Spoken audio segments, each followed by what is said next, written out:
Assalamualaikum semua, selamat pagi. Anda sedang menonton Malaysia hari ini bersama saya, Daya Bakar dan juga... Dan saya, Fazli Fuad. Daya tahu tak, waktu Daya dekat Pasar Tani Senayan Shah Alam, kita orang panggil Daya Makcik Bawang. Barulah tahu, okey, Makcik Bawang dah dekat studio sekarang. Macam mana daging dah masak? Tetel pun semua dah masak? Daging tetel kita buat gerang asam. Lepas buat apa? Tulak gerang asam. Gerang asam Dia macam ada beradik asam pedas. Okey. Tak ada, ini untuk penonton yang macam apa Daya dengan apa Fazli cakap ni. Itu saya pergi Pasar Tani. Ya, Ayah. Yelah, bulan puasa ni kita kan belum memikirkan nak berbuka apa. Jadi hari ni buka apa tak tahu lagi kan? Hari tak tahu nak buka apa. Tapi bercakap tentang nak buka apa ni, banyak ataupun ramai di antara kita yang mungkin sekarang ni dah mungkin pergi ke Bazar Ramadan. Dan apabila kita dah pergi ke Bazar Ramadan tu, macam-macam lah yang kita punya feedback lah. Ada yang kata, harga kami melampau dan sebagainya. Tapi kerajaan pun dah memperkenalkan Bazar Ramadan Rahmah. Jadi anda semua mungkin boleh kata orang pergilah tengok, sebab semua macam roti john, murtabak semua RM8. Macam awak pula bagaimana? Saya menjadi chef daripada waktu Ramadan.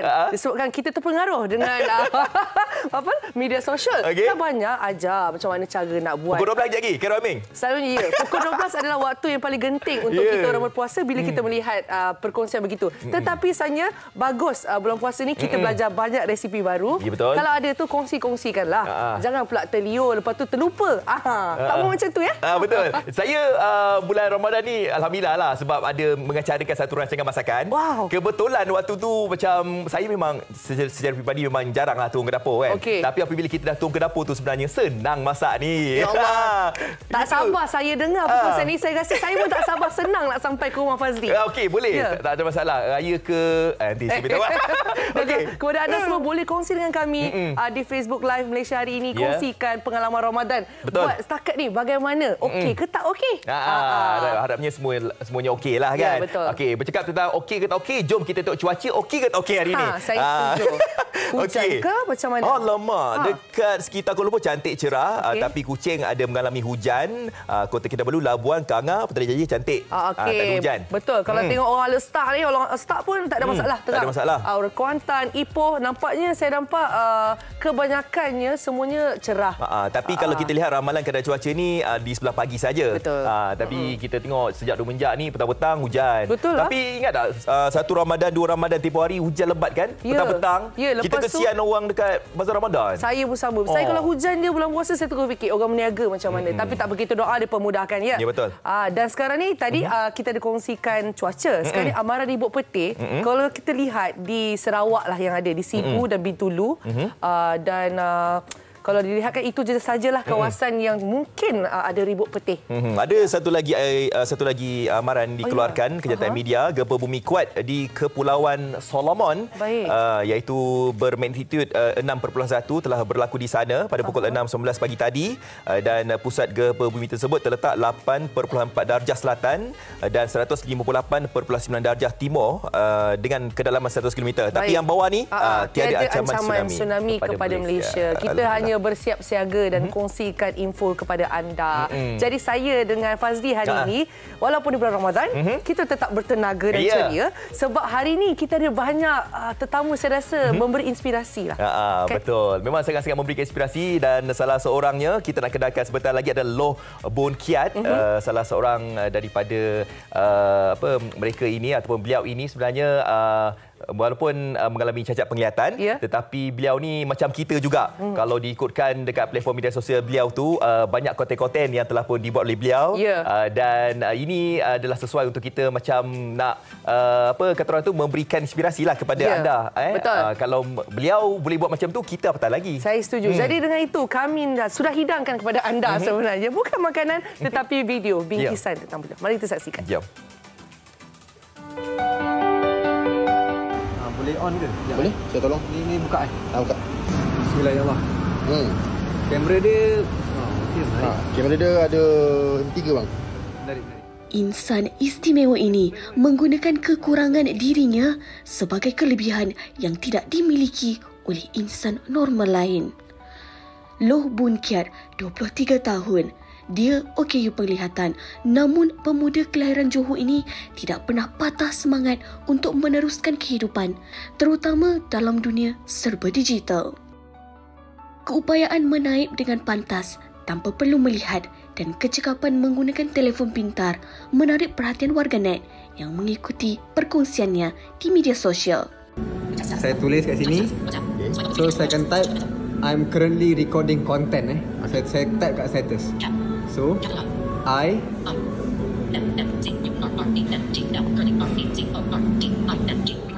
Pemuda berbangsa Cina ini telah memeluk Islam sejak 6 tahun lalu dan sering melakukan demonstrasi penggunaan Braille keyboard.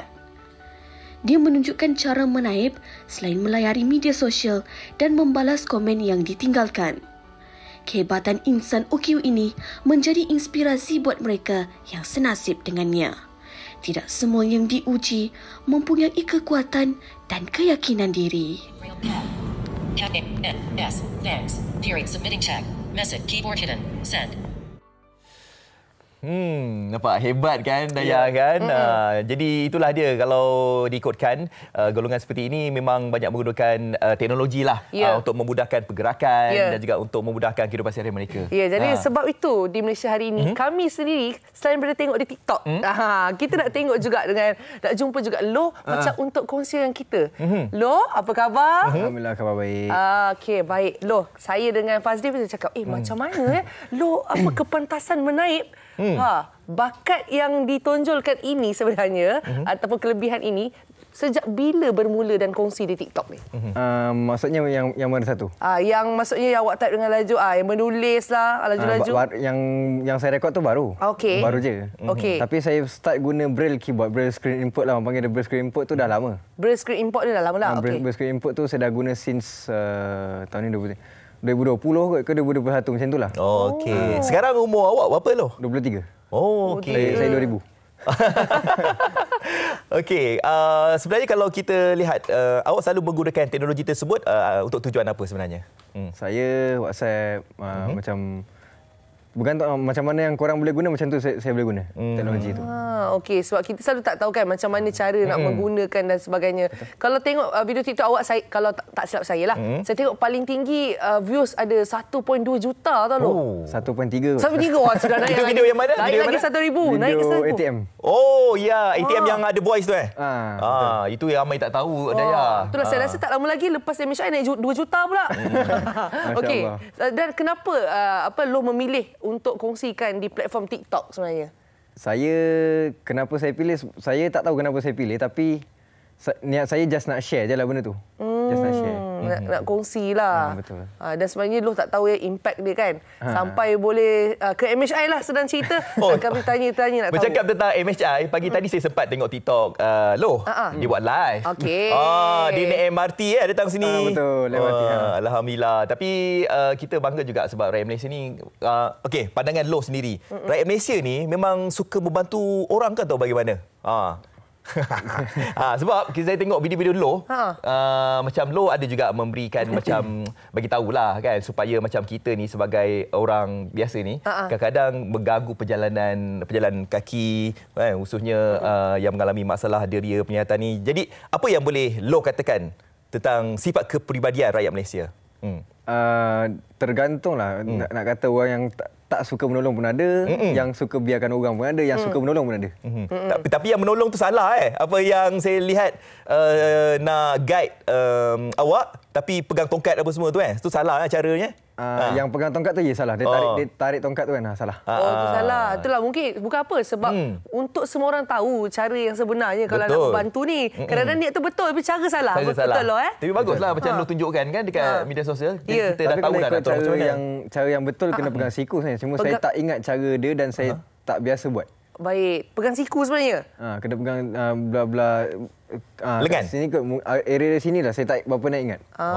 Okey. Tak apa, nanti kita akan cari cara yang sebenarnya. Mana tu boleh kongsi Betul. Okey. Dan juga sebenarnya producer kata nak tengok macam mana cara penggunaan handphone. Boleh Loh tunjuk mana handphone tadi? Ada. Okey. Loh dah ready. Jadi kebiasaannya Loh kalau nak WhatsApp macam mana? Yang tu apa? WhatsApp? Tak. Okey. Nampak. Loh betulkan dulu. Tak ada voice tadi. Okey, macam mana? Okey, contoh WhatsApp nak. Okey, WhatsApp. Okey. Okey, ini WhatsApp. Macam mana cik WhatsApp? Okey, sorry. Jap. Jap. Tersangkut. Okey. Allahu Akbar. Tak apa. Jadi kalau ada WhatsApp dia macam mana? Ada keluar suara? Bila saya sentuh, Sentuh, Saya kuatkan Okey, kuatkan. Nak slogan speech ke? Tak apa, boleh. Kita boleh dengar sekali. Okey. Okey. Okey, mungkin ada yang tanya ni speech laju. Memang laju macam tu ke? Tak. Saya boleh slogan. Kalau nak slogan, saya boleh slogan. Okey, boleh juga. So kita tahu kan apa yang sebut sebenarnya. Speech rate 75%. Okey tak? Speech rate 60%. Boleh? Okey, Boleh, okey. boleh. Bila saya sentuh WhatsApp ni, WhatsApp has 3 notifications. dia akan beritahu lah. Oh, tak ada notification. Dia akan beritahu. WhatsApp has 3 notification. Okey. Oh, okey. 3 notification. Okey. So bila saya double click, saya touch 2 kali WhatsApp. GBM Community Center. and dia open up. Okey. Update. Sahabat and Yep. Breakers Nangro Talk back on. Search. Hand. Home. Held volume. Astagfirullahaladzim. Maksudnya kalau saya tengok kita kena mendengar dan macam mencuba jugalah, bukannya dengan mudah lah sebenarnya. Betul. Tapi kalau misalnya kata kita menggunakan WhatsApp ni, macam Loh sendiri, Loh lebih suka menggunakan suara ataupun naib ke macam mana? Kalau saya sendiri, honestly saya suka guna voice. Itu lagi senang lah kan? Tapi saya tak ada masalah untuk typing. Okey. Dah lama tak Loh macam untuk awak betul-betul jadi apa orang kata arif dalam nak menaip tu ataupun ambil masa juga? Okey, menaip ada 2. Okey. Type pakai keyboard biasa. Okey. Buka ni je lah. Boleh.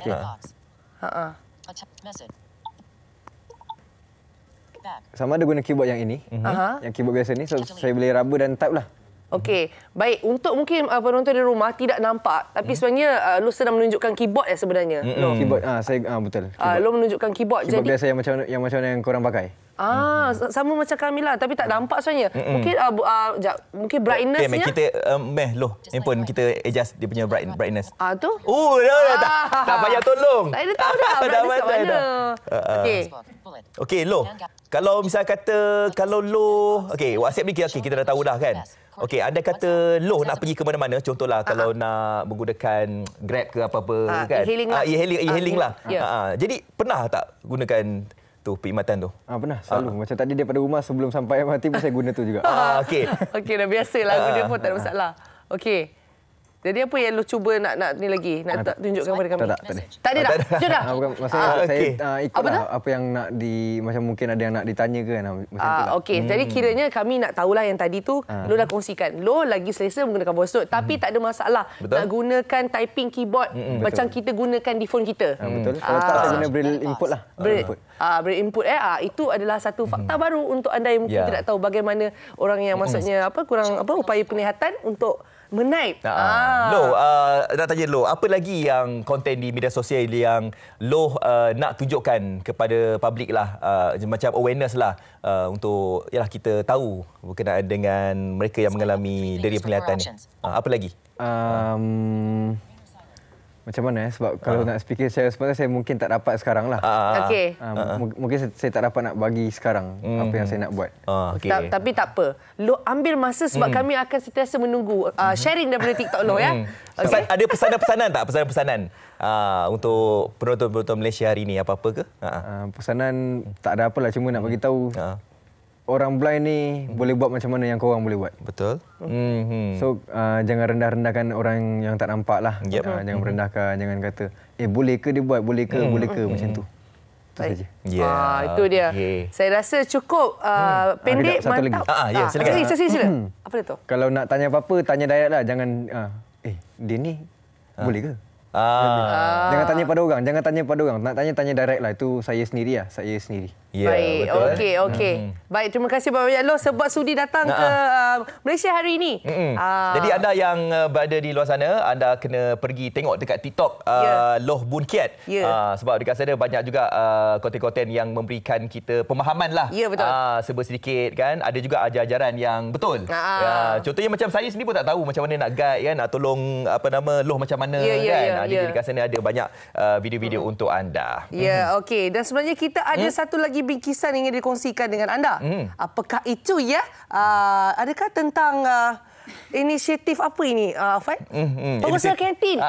Ya, tadi kita ada borak. Pengusaha kantin macam mana mereka masih beroperasi walaupun di bulan Ramadan. Sama-sama kita saksikan. Okey, jom. Berbeza dengan sebelumnya, bulan Ramadan tahun ini menyaksikan majoriti pengusaha kantin sekolah membuka perniagaan mereka seperti biasa. Ini sejajar dengan arahan yang dikeluarkan Kementerian Pendidikan baru-baru ini. Walaupun menyedari jumlah pelajar yang membeli menurun lebih 80%, pembukaan kantin sekolah ini perlu bagi membolehkan pelajar bukan Islam atau pelajar yang tidak berpuasa mendapatkan makanan mereka ketika sesi rehat.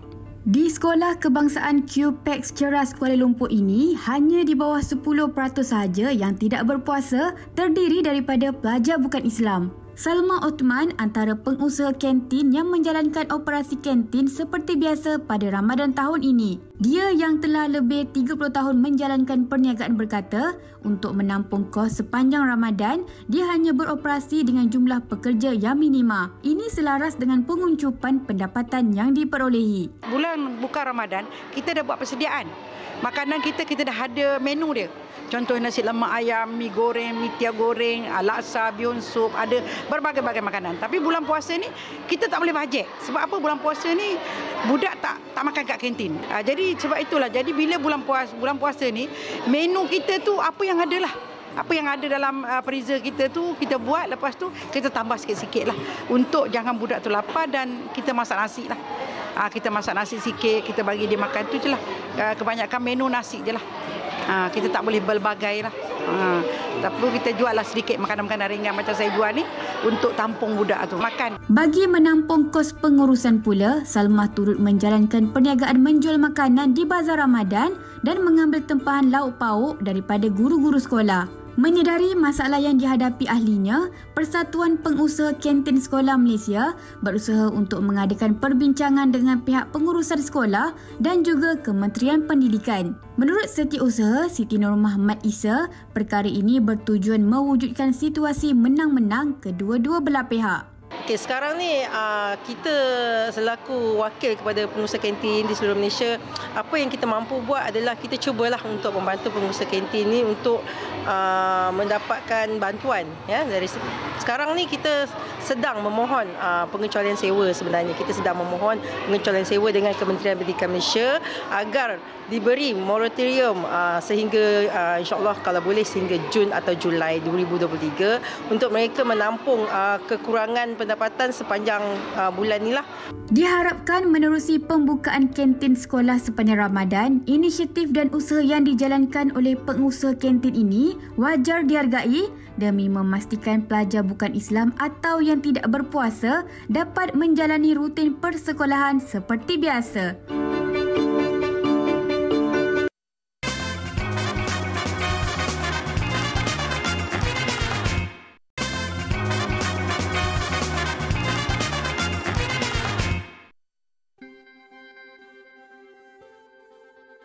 Tabiat merokok memang sukar dihentikan, terutama bagi perokok tegar, meskipun mereka tahu risiko bakal ditanggung sehingga boleh membawa maut. Bulan Ramadan ini membuka peluang kepada perokok untuk menghilangkan tabiat ini. Selain menahan lapar dan dahaga, bulan mulia ini turut mengajar umat Islam untuk menggandakan kebaikan serta meninggalkan perkara tidak baik, termasuk tabiat yang memudaratkan kesihatan. Menahan keinginan merokok dalam masa yang panjang pasti yang mencabar bagi perokok. Memandangkan tempoh berpuasa yang lama akan membuatkan keinginan merokok semakin kuat dan kadang-kala sukar dibendung. Namun, bagaimana pula dengan mereka yang terpaksa menahan diri daripada merokok sepanjang bulan puasa ini? Merokok? Ya, merokok. Merokok. Ya, saya merokok. Merokok? Jadi sebenarnya bulan puasa ni dia niat kita dah puasa kan. Dia automatik. Dia akan jadi macam tak nak puasa, kita tekad lah. Kita tekad macam berhenti rokok macam tu lah. Saya busykan diri. Kalau pagi dan malam petang saya memang bekerja lah. So memang busy lah hari-hari itu. Lepas petang tu saya akan jogging lah. Ini kalau ada masa saya akan dekat bazar lah. Macam saya kalau bulan puasa ni untuk hilangkan ketagihan rokok, biasanya saya akan buat kerja rumah and saya akan buat home workout. kerja rumah tu saya akan buat macam mop lantai, sapu sampah. Lepas tu bila saya penat nanti saya akan tidur je. Bagi saya pada bulan puasa, cabaran untuk tidak menghisap rokok bukanlah satu cabaran yang besar. Kerana bagi saya, tuntutan agama untuk berpuasa itu lebih penting daripada kemahuan diri saya untuk merokok. Ya, memang ada niat lah untuk berhenti rokok. Sebabnya pertama saya untuk kesihatan diri saya. Kedua sebab anak-anak lah. Saya nak berhenti rokok. Memang ada niat untuk berhenti rokok. Bulan puasa ni sebenarnya lagi senang untuk berhenti rokok. Sebab salah satunya, sebab menahan diri daripada kita dapat menahan diri kita daripada isap rokok. Kalau makan kita boleh menahan diri, apatah lagi rokok kan. Bagi saya, kalau bulan puasa ni untuk berhenti rokok tu bukan semudah tu lah. Sebab kalau berhenti rokok ni, kita just boleh kurangkan merokok je. Sebab waktu sahur biasanya, perokok ni dia akan hisap rokok and after buka pun dia akan hisap rokok juga. So, untuk berhenti 100% rokok tu tak boleh bagi saya. Pada pendapat saya, ianya bergantung pada individu tersebut. Kalau individu tersebut memang berniat untuk berhenti merokok sedikit sebanyak daripada bulan puasa ini membantu mereka untuk berhenti rokok kerana ia dapat mengurangkan pengambilan rokok pada bulan puasa. Nafas baru dalam bulan ini dapat mengubah tahap kesihatan menjadi semakin baik. Ya, itu dia saya rasa perkongsian dari hati oleh jejaka-jejaka itu. Dan saya nak ucapkan yang pertama sekali, tahniah ya. Bukan tahniah sebab apa? Tahniah sebab mengaku dan juga ada yang memberikan tips. Saya paling suka ada abang cakap tadi. Yang penting nombor satu, niat kita. Kita mula bulan puasa ni kita niat dulu nak berhenti. Betul, yang paling penting kena ada niat lah. Ya, betul. Kan? Jadi tak boleh juga niat tanpa usaha kan. Setuju. Sebab kita kena gunakan bulan Ramadan ini adalah masa terbaik untuk kita nak berhenti merokok. Baiklah, kita nak jatuh dah pula. Okey. Kita nak kenalkan kepada anda. Kita bercakap tentang kesihatan nafas baru bermula Ramadan. Kita bersama dengan Muhammad Muzamil Ishak, Penolong Pengarah Cawangan Mobilisasi Komuniti Bahagian Pendidikan Kesihatan Kementerian Kesihatan Malaysia. Terima kasih Cik Muzamil. Yes, betul tadi tu macam kita lihat orang ramai tu ada setengah daripada kita yang macam malu nak mengaku seorang perokok tegar kan, tapi benar kita boleh ambil kesempatan sepada bulan Ramadan ini untuk berhenti merokok, Cik Muzamil. Betul. Okey, terima kasih kepada Fadi dan juga Kedaya. Salam Ramadan saya ucapkan kepada penonton MHI. Kempen Nafas Baru bulan Ramadan ni sebenarnya bermula pada tahun 2003 lagi yang diinisiatifkan oleh KKM. Kita punya kenapa kita laksanakan kempen ini sebenarnya? Okey, ada kajian yang lepas mengatakan bahawa 95% perokok-perokok yang beragama Islam ni paling mudah untuk berhenti merokok pada bulan Ramadan. Itu adalah salah satu punca kuasa lah kenapa kita laksanakan kempen ini. Dan untuk kempen ini kita sasarkan kepada yang pertamanya pada permulaan kempen ini kita sasarkan kepada perokok kan, untuk perokok berhenti pada bulan Ramadan, kerana pada bulan Ramadan ni kita secara teknikalnya kita telah berhenti merokok semasa 13 hingga 14 jam lebih kurang. Jadi kenapa tidak untuk teruskan hingga 24 jam? Kan? Jadi kemudian 2 tahun kebelakang ini seiring dengan kempen Speak Out Express Your Right yang kita jalankan, kita juga sasarkan kepada ahli keluarga, sahabat handai dan orang keliling perokok. Kenapa? Sebab kajian yang telah dilaksanakan terdapat 94.5% perokok itu sendiri menyatakan bahawa mereka perlu ditegur. Mereka mahu ditegur jika merokok di sekeliling orang. Baik, Cik Muzamil. Bila cakap mereka perlu ditegur ni, ini mungkin yang sedang menonton Malaysia hari ini perlukan teguran asas daripada Cik Muzamil. Apakah persediaan sebenarnya kalau mereka ni macam dah ada niat tapi nak mula dari mana ni? Okey. Kita melalui kempen Nafas Baru bulan Ramadan ni, kita ada juga salurkan info-info kepada masyarakat melalui infografik di saluran-saluran media kita, dan juga kita juga ada menjalankan beberapa aktiviti bersama rakan-rakan strategik KKM. Okey, antaranya yang kita bantu mereka menyalurkan maklumat tentang 5S, macam mana untuk berhenti merokok. Okey, 5S iaitu yang pertama sisih. Sisih? Buang semua peralatan berkaitan dengan tembakau. Rokok tradisional, rokok elektronik, ekstray dan sebagainya. Kemudian lighter. Semua sebut juga sebenarnya. Kalau semua tak yang ada, berkaitan. tak boleh kan? Sebab bila perokok ni bila dia nampak, dia akan menyebabkan nak balik. Nak pergi balik kan. Jadi sisih. okey. Kemudian sapu. Sapu kediaman kita, tempat tinggal kita, sekeliling kita dengan sisa-sisa rokok. Kadang-kadang sisa-sisa rokok tu walaupun nampak rokok yang dah separuh dah tu atas lantai pun kita dah rasa nak tergugat dah kan. Kadang bau pun kadang kita dah ni kan. Okey. Kemudian sapu lagi. Sapu apa lagi tadi? Seterusnya adalah susun. Maksudnya kita susun jadual kita. Okey, susun jadual kita bila tarikh kita nak berhenti, bermula. Kemudian susun jadual penurunan batang rokok. Hari ini berapa batang rokok? Esok berapa batang rokok?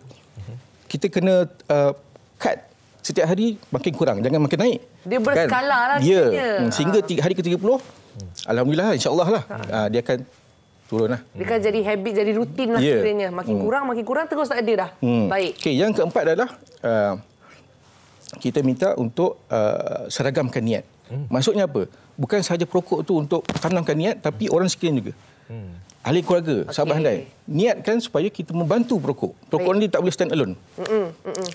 Peratus nak berjaya berhenti seorang memang susah. So orang cleaning lagi-lagi kawan pun merokok So itu salah satu punca lah. Dan yang terakhirnya adalah sentiasa amal. Kita dah niat, kita dah ada usaha untuk berhenti merokok pada bulan Ramadan. Teruskan hingga selepas bulan Ramadan. Macam tadi ada abang tu kata kerana anak-anak pada bulan puasa. So selepas puasa harap anak-anak tu masih ada lah untuk niat dia berterusan. Kan? Okey. Bukan apa tahu sebab saya rasa dekat dengan topik ini sebab ahli keluarga saya juga memang ada yang merokok dan sebagainya dan masa bulan puasa betul. So memang sesuai dengan topik kita hari ini iaitu bulan Ramadan kan. Dia kata macam ni, dia kata dengan saya lah okey Daya, satu niat betul. Yang kedua bulan Ramadan lah. Memang inilah peluangnya. Yang ketiga dia kata dia cuba gantikan makan gula, makan min sebab daripada rokok dia turun ke vape. Jadi vape tu dia tak nak rasa nak merokok tu, perasaan tu. Boleh juga ke Cik Muzamil? Dia setiap orang ni kaedah dia berbeza-beza. Ada orang katakan boleh menggunakan peranti-peranti macam rokok elektronik, vape untuk berhenti. Tapi peratus tu memang rendah lah. Kan? Memang kecil lah. Sebab apa? Bila kita berubah kepada vape ke elektronik, ia akan secara tak langsung akan menyebabkan kita menjadi, kita panggil dual user. Sebab bila flavor habis, vape rosak, kita nak cari apa? Sebab apa? Tingkah laku merokok tu masih ada. Menghisap dan hembus. Kan bila benda tu tak ada, mana dia nak cari? Yang paling mudah, kedai buncit lah. Kan beli rokok. Jadi bukan nak kata kalau tabiat merokok tu kita nak kurangkan, kita kena hisap vape. Taklah, sebenarnya sama je kesannya. Memang kita tak nafikan memang ada, tapi kecil dia punya peratus tu. Cik Muzamil, saya nak tanya dari segi faktor kesihatan lah. Saya percaya sesiapa yang hisap rokok, perokok-perokok tegar ni, dia tahu kesannya. Dia tahu rokok ni memang membahayakan kesihatan. Tapi kenapa mereka masih lagi nak menghisap rokok? Berdasarkan kajian Cik Muzamil. Okey, kita tahu rokok ni mengandungi tar dan juga nikotin. Tar tu yang merosakkan kita punya badan kita kan. Nikotin tu kita punya otak kita. Yang kita nak yang perokok ni semua orang maklum, bangun tidur nak hisap. Kan, lepas makan nak hisap. Bawa kereta jauh-jauh, buka tingkap nak hisap. Nak hilangkan kantuk kononnya. Kan? Time hujan lebat, sejuk-sejuk nak hisap kan. Itu semua modus operandi perokok-perokok lah. Kan? Saya bukan nak mengatakan perokok sebab saya pun bekas perokok. Saya pun bekas perokok. Jadi saya tahu semua tu kan. Jadinya nak berhenti tu bukan mustahil, tapi boleh. Dia sebab apa bila ada nikotin tu bermain dengan ni, itu yang menyebabkan orang nak lagi merokok walaupun benda tu tak ada. Sebab apa? Tabiat tu menghisap dan menghembus. Kan, nikotin tu bila kita berpindah kepada vape dan juga flavor-flavor dan perisa-perisa yang ada ni, dia still mengandungi nikotin. So nikotin tu yang buatkan dia nak cari hisap dan nak hembus. Tapi orang kita ni kalau misalnya kata dah terkena sakit yang teruk, kena stroke ke jantung apa semua, baru nak berhenti. Tapi dah terlambat lah kan. Ya, betul. Jadi sebab itulah kita nak mencegah dahulu. Dan kita sebenarnya ada soalan daripada Facebook Malaysia ini ya. Okey, boleh bacakan. Alhamdulillah daripada Hazan Ain. Cik Azben dah berhenti merokok pada bulan 10 2022 kemarin. Punca berhenti merokok selepas operate kaki. Duduk dalam ward. Cuma kesal selepas 3 bulan. Cik Azben batuk yang teruk macam nak semput. Boleh saya tahu efek selepas berhenti merokok ni? makan masa berapa bulan batuk yang teruk ni nak hilang. Maksudnya dia nak cakap efek selepas berhenti merokok. Ada ke macam mana tu? Cik Muzammil? Dia setiap orang ni dia punya kadar metabolisme badan dia, antibody dia berbeza-beza. Ada orang tak perlu ambil ubat, boleh berhenti. Ada orang tak perlu guna rawatan-rawatan boleh berhenti automatik. Ada orang yang kena sebab apa? Bila dia seseorang ni bila dia isap rokok, dia punya anggota badan dia, paru-paru dia lemah sebab dia bergantung pada asap terlalu lama. Contohnya dah 20 tahun isap rokok, dia bergantung pada asap. Tiba dia stop. Bila dia stop, macam mana? Dia terkejutlah. Dia terkejut tu yang buat sakit jantung, demam panas dan sebagainya. Penyakit yang kita tak jangka. Sebab apa? Benda yang dia selalu hari-hari dia ambil tu stop mengejut. Sebab tu kita di KKM kita sarankan supaya untuk berhenti merokok ni secara gradually, maksudnya berperingkat. Potong mengikut batang. Turun sehinggalah kosong. Tadi kan dia kongsikan salah satu tipsnya kan. Berkurangkan tu bukan je maksud dengan tiba-tiba. Kalau tak terkejut nanti. Okey. Jadi sebenarnya saya pun nak tanya soalan yang sama juga. Sebab ramai di antara kawan-kawan saya cakap tentang benda ni. Anda kata kalau berhenti merokok dia terus sakit. Jadi maknanya betul lah memang boleh sakit, tapi nak berhenti merokok kena berperingkat. Tak boleh mengejut macam tu Encik Muzammil. Kalau perlu saya rasa konsultasi boleh saja kan. Boleh tak masalah. Sebab Kementerian Kesihatan kita ada jawapannya dan juga ada juga perkongsiannya. Kalau rasa tak boleh nak buat sendiri, tak apa, kita minta bantuan orang tersayang ataupun bantuan orang yang mempunyai kepakaran.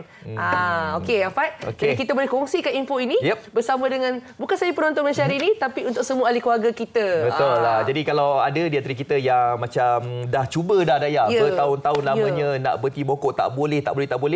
Saya rasa mereka mungkin kurang pengetahuan, kurang informasi. Jadi boleh menghubungi pihak KKM sendiri kerana ada program yang telah pun disusun daripada pihak KKM untuk membantu kita. Bukannya nak berhenti terus, tak ada. Dia mengurangkan rokok, dalam kelemahan boleh berhenti terus. Lagi satu, kita bulan Ramadan ni. Ini waktu yang terbaik untuk kita ambil peluang buat sesuatu yang lebih baik untuk kehidupan kita dan orang yang tersayang. Menjemput berkat, menolak mudarat. Begitu.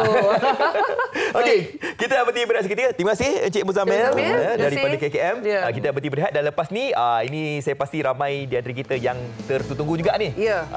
Layu di hujung Mekah. Itu awak bagi hint lah sikit tau. Okey, apa dia? Jangan ke mana-mana, terus bersama kami dalam Malaysia hari ini.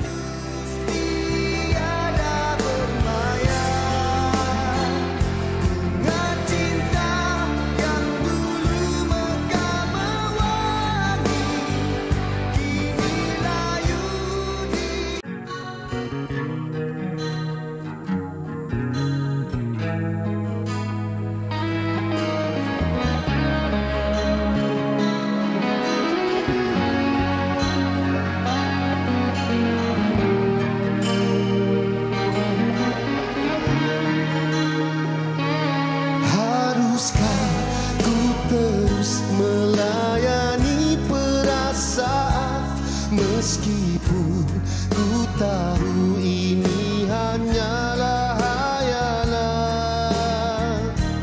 cintaku padamu haruskah aku teruskan, kerana ku tahu dirimu sudah berteman. Tiada artinya apakah akhirnya percintaan.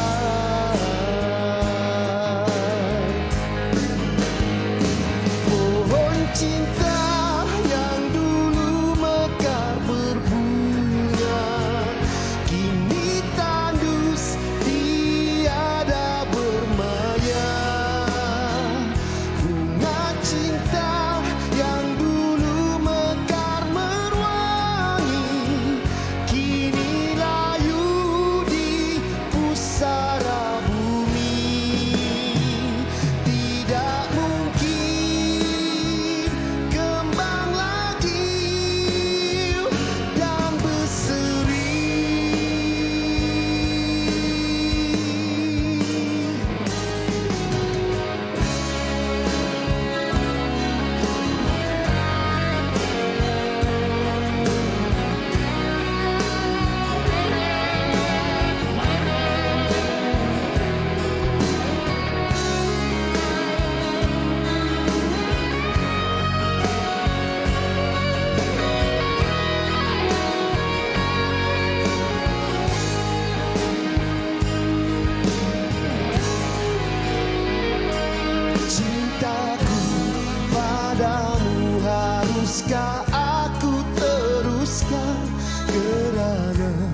Abang Syafiee. Allah Akbar. Daripada kumpulan Rio. Ya, saya tertanya. Suara tu datang dari mana kan? Dari kaset mana? Kaset mana? Sama lah. Cuba dia doa. Silakan. Terima kasih. Alhamdulillah. Itulah istimewanya umur. Ya ke? Bakat dia umur je tu lah. Dia boleh menyanyi. Tak kira. Tengok pun. Tiba-tiba tukar. Tiba-tiba. Silap dah pula. Tapi saya suka. Tak, awak umur juga kan? Ya. Alhamdulillah. Semangat sikit. Orang kata orang umur ni berbakat. Orang seni. Jadi, kalau Abang Syafiee seninya menyanyi suara. Apa pula Afad? Saya mengasyara lah. Tapi awak dengan cerita awak pada nyanyi juga. Tak adalah. Cuba. Cuba lah. Abang suruh legend suruh kena nyanyi. Test mic. Mic awak ada kan? Sama. Okey. Tak, kalau cakap tentang artis kita ada yang asal demo lah. Ada Datuk Ness, Ram Garam, Fazli Fuad. Okey, jom kita dah bersama dengan Abang Syafiee. Abang Syafiee, apa khabar? Sihat belum puasa? Alhamdulillah, syukur Alhamdulillah. Setakat ni abang memang banyak bersyukur sebab dalam umur yang macam ini kan. So, berapa bang umur? Tak, umur macam gini tu macam mana tu? Kalau ustaz kata ada dua perkara yang kita kena rahsiakan. Umur dengan harta. Tapi terpaksa beritahu jugalah. Umur abang 58. Kau 60 58 tahun 65 abang lahir. Tu kena bersyukur sebab banyak rakan-rakan abang yang sekarang ni banyak yang diuji orang kan ada stroke betul memang abang banyak bersyukurlah dengan keadaan sekarang. Abang pula macam mana jaga kesihatan? Kalau kami nak tahu tu sebab rupa macam masya-Allah. Apa tip? Tak ada tip apa pun ni tak tahulah nak cakap tapi biasanya memang abang utamanya abang ais abang tak minum air batu tak minum. Sebab bulan puasa ni rugi bang tak minum ais. Tapi kalau dah haus cakap minum juga Jarang. Tak adalah pantang sangat. Tak adalah pantang sangat pun. Itulah. Baiklah sebab kami ni macam kira merindui lah kan, merindui Syafiee untuk datang ke studio kami kan. Dan kalau ikutkan kan zaman sekarang beza daripada dulu abang 90-an kan. Kalau tengok perubahan zaman tu dengan kita punya industri sekarang, apa memang, paling beza? Banyak sangat beza. Saya rasa banyak beza masa kita bermula nak tubuhkan album kita, nak tubuhkan Rio ni bukannya senang. Satu perkara yang memang saya kata susah. Sebab kita kena setiap lagu yang kita dah siap, kita nak buat album, kita kena ada satu lagu yang kita kena pergi setiap syarikat rakaman. Sama ada dia terima ke tak terima kan. Kita kena jual lah. Dulu macam tu begitu. Ni penting semua orang tahu ni. Kesusahan susah pergi. Kalau dia tak nak terima, reject lah kita pergi syarikat lain. Kita kena menjaga diri kita ni bawa pergi. Sekarang ni senang abang. Sekarang mas. Nyanyi dekat media sosial je. Orang cik kita. 15 saat je bang video. Betul. Kalau viral lah. Dulu album. Satu album 10 lagu, 15 lagu. Abang ada 3 album, 30 lagu abang nyanyi. Sekarang ni kebanyakan orang keluar single abang kan. Bang nak tanyalah Rio. Mana dapat nama Rio? Rio ni asalnya ialah R10, R10. R10. Jadi R10 kan R tu dengan 10 kan dekat kan rapat. Jadi orang ingat panggil Rio ejaan Rio kita kekal kalau Rio. Tapi kalau nampak nombor plate R10 tu abang ah? Abang. Tak ada. Jangan macam rahsia lagi. Okey, kau tengok gambar kat belakang ni. Alamak mengimbang. Bang rindu zaman ni bang. Abang memang rindu zaman ni kan. Ya. Dan juga macam lagu lah bang, bercerita tentang lagu kan. Bila satu lagu yang abang kata malas segar. Kan?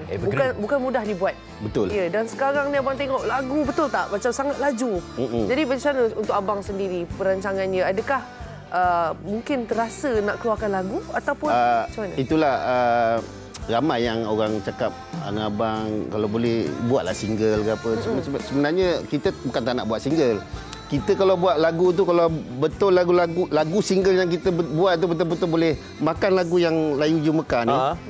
Top ni abang buatlah tapi tak boleh lah, belum ada lagi. Dia maksudnya kasih tu tak sampai lagi. Saya faham. Buktinya bila abang ke mana-mana tetap juga orang minta lagu ni. Kadang kita nyanyi lagu Melayu orang tak tahu. Sebenarnya kumpulan Rio dia banyak juga lagu lain ni bang kan? Ada, kita ada 3 album. 3 lagu tu memang pernah masuk final ke pernah final di Pujaan 10 Nescafe. 3 lagu itulah. Apa sebabnya dengan sekiranya kau membalas cintaku dan Layu di Mekah lah album pertama. Kiranya kalau abang kan 3 album ya. Yeah. Kalau ikutkan lagu yang paling menangkap di hati, yang paling abang sukai lah. Lagu apa saya? Lagu Layu di Mekah. Memang mana-mana pergi. Cerita pasal apa bang tanya? Sedih ke ni? Afak ni cuba nak. Afak ni banyak pengalaman yang bercinta jadi dia nak tahulah. Lagu ni. Boleh Pak ya? Bocor rahsia sikit. Perempuan ke lelaki tetap minat lagu ni. Lepas tu lagu ni baru-baru ni adalah BBNU naik kalau balik kan. Ya, betul. Kita cerita sikit. Tapi pada abang tak kisah sebab lagu tu lagu orang. Kita pun nyanyikan lagu orang juga. Macam ni. Sebenarnya benda ni daripada dulu dah orang dah buat dah. Orang nyanyikan balik lagu-lagu lama. Jadi saya tak ada masalah. Cuma saya rugi daripada royalty saya lah. Kalau dimainkan di radio itu saya tak dapat apa. Tak apalah bang. Nak dapatkan balik royalty tu abang buat konsert bang. Sebab tiket 2 adalah daripada saya dan Afad. Ya, tetap kami akan beli. Okey, perancangan bang, harapan abang lepas ni untuk peminat ni. Harapan sekarang ni harapan abang masih lagi menyanyi, masih lagi aktif menyanyi. So sambil menyanyi abang berniaga. Abang ada produk sendiri. Lagi-lagi nak raya ni, abang ada produk abang tempeyek padu, tempeyek mini padu dengan kek buah kukus segula hangus. Itu homemade. Memang kita pakai kek tu memang kita promote sikit. Boleh bang. Kita jual kek tu memang buatan homemade dan kita pakai butter yang premium punya. Buah-buahan dia pun bukan buah temikai, bukan buah apa. Kita pakai buah-buah macam kismis. Premium lah, senang premium. Macam mana nak order ni? Order boleh hubungi saya, masuk kat TikTok saya. Okey, nanti kita order. TikTok saya Syafi'i Rio, Facebook saya Syafi'i Rio, Instagram semua Syafi'i Rio. You tekan Syafi'i Rio keluar dah. Situ ada nombor telefon. Takkan layu Takkan layu. Di hujung Mekar. Dulu layu sekarang dah mekar. Oh ya, itu dia. Diharapkan mekar selamanya. Mekar selamanya insya-Allah. Okay, bang. Alhamdulillah. All the best bang. Thank you Fat. Semoga sentiasa sihat bang. Thank you so much. Nanti kalau ada buat konsert datang kat sini, beritahu Wawar kan. Wawar kan. Lepas tu jangan lupalah sekarang ni bulan puasa tak boleh bawa kek buah tu. Tapi saya datang saya akan bawa. Terima kasih banyak. Raya nanti bang. Ada janji. Terima kasih Abang Syafi'i. Baik. Selamat berjaya lah untuk peminat-peminat semua. Jangan lupa ya follow semua platform. Platform saya. Syafi'i Rio Syafi'i Rio je. Semua ada. Ya betul. Dan sebenarnya kami nak war-warkan sesuatu kepada anda semua. Iaitu tentang 100 Plus Squad Seindah Kasih Jom Ronda. Ya, okey. Pada 22 Mac lepas, 100 Plus bersama dengan Media Prima telah melancarkan aktiviti Squad Seindah Kasih Jom Ronda dengan objektif mengedarkan bungkusan pek iftar di lebih 200 lokasi di Semenanjung Malaysia, termasuk rumah-rumah kebajikan dan masjid-masjid. Dan minggu ini, Squad akan berada di kawasan Pantai Timur dari 28 hingga 1 April. So 100 Plus ingin mendekati rakyat Malaysia dari pelbagai lapisan masyarakat, terutamanya kalangan B40, rumah kebajikan dan sebagainya, dengan membantu mereka agar kekal hidrat dan produktif di bulan Ramadan ini. Jadi pilih aktif Ramadan produktif. Okey, produktif macam abang Syafi'i. Ya.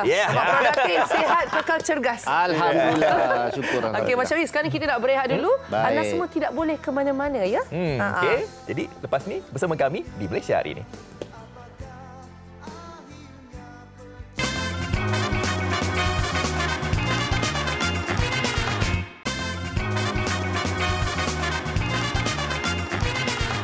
Salam Ramadan, salam sayang terus bersama dengan kami Malaysia hari ini. Dan saya dan Fazli sekarang ni penuh di depan kami sebenarnya dengan akhbar. Jadi kita nak kongsi dengan anda lah. Saya rasa topik ni daripada dulu lagi, iaitu tentang nasib guru kafar dikaji, iaitu tentang gaji mereka lah ya. Jadi saya bacakan sedikit. Jadi isu perjawatan dan bayaran allowance rendah kepada 35,000 guru program kelas Al-Quran dan Fardhu Ain iaitu kafar sedang dikaji bagi membolehkan mereka diserapkan ke jawatan seperti penjawat awam lain dan juga menerima gaji setimpal. Jadi kalau diikutkan sejak sekolah agama diperkenalkan 33 tahun yang lalu guru-guru kafar yang mengajar ni 1.3 juta murid ni dapat antara 1,000 hingga 1,300 sebulan. Jadi memang betul lah patut dikaji semula dan diberi setimpalnya dengan segala ilmu yang dicurahkan ya. Betul.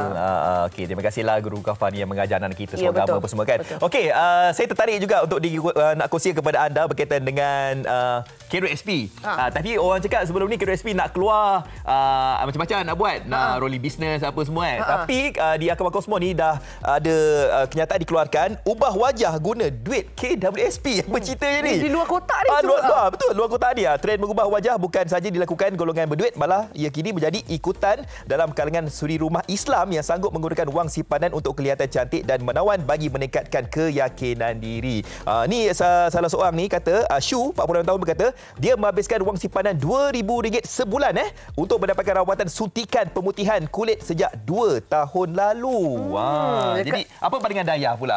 Pandangan saya maksudnya pokok pangkal dia di sini adalah ramai orang yang rupanya kurang keyakinan diri dan merasakan dengan membuat perubahan wajah dan sebagainya, di mana kalau kita ikutkan Islam haram hukumnya, dan lagi-lagi menggunakan duit yang sepatutnya menjadi simpanan. Maksudnya sangat tidak betul sebenarnya. Okey, jadi tak payahlah kalau kita ada duit lebih bersemua dah buat muka dah cantik, dah handsome dah tu kan. Kurniaan Allah. Afat pun dah elok dah macam ni. Janganlah fikir-fikir. Jangan cakap saya buat plastik surgery. Jangan. Saya tahu awak macam banyak ini dapat. Ini original semua ni. Okey Dayah, kita dah sampai ke penghujungnya. Jangan lupa untuk anda mengikuti esok. Esok kita akan bincangkan harga dan kualiti di Bazar Ramadan. Apa kita cakap tadi? Betul, baru bincang lah. Okey, dah tahu lah macam Dayah, Fat. Mungkin faktor umur, saya rasa macam pergi Bazar Ramadan sekarang, dulu habis duit. Sekarang saya tengok macam ni je. Lebih kepada tengok orang daripada tengok makanan. Awak macam mana? Saya pula sama juga macam awak jugalah. Mungkin faktor usia juga kan. Salah satu lagi lebih kepada nak lihat kemeriahan Bazar Ramadan. Dan satu lagi untuk menolong peniaga-peniaga. Itu yang paling penting tujuan kita. Betul. Lagi satu bagi saya lah, tanggungjawab pembeli dan juga penjual. Pembeli haruslah bijak memilih makanan dan juga tahu harga yang sepatutnya. Dan penjual juga sepatutnya bila dijual tu, saya rasa bila kita menjualkan macam apa, kalau saya jual mi goreng, saya akan pastikan mi goreng saya paling sedap. Dan juga amount tu betul penuh satu bekas. Orang kata sekarang ni ada banyak curry puff halimunan. So dalam tu dulu curry puff oksigen mungkin. Ini halimunan saya baru bagi nama. Sebab kentang kat dalam tak nampak. Jadi kita berniaga, pesanan saya biarlah halal thayyiban. Ya betul. Kan kita ikut sunnah. InsyaAllah, amin. Okey, kita dah sampai ke hujungnya. InsyaAllah kita jumpa lagi nanti. Assalamualaikum. Saya Fazli Fuad. Saya Dayah Bakar. Bye-bye semua. Assalamualaikum.